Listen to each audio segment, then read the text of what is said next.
Welcome March. Ayan, marathon na. Ang bilis ng buwan. May boses na ako guys. Ayan. Ang pagkamalas-malas naman. Kasi nagka-boses nga ako. Ang sakit naman ng leg ko. Nagka-stiff neck ako guys.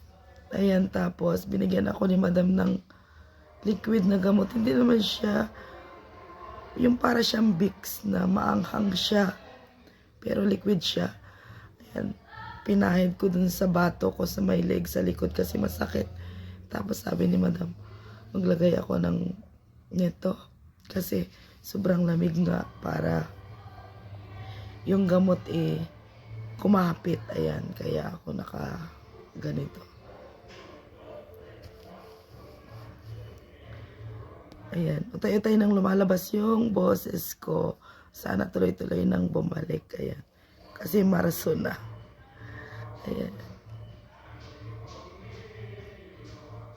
Okay na si Tisay. Ayan. Salamat guys sa inyong prayer. Ayan, magaling na si Tisay. Ayan. Pero may konti pang ubo. Ayan. Shout out sa lahat. Ayan. Mga FB friends ko, YouTube friends. Bye-bye.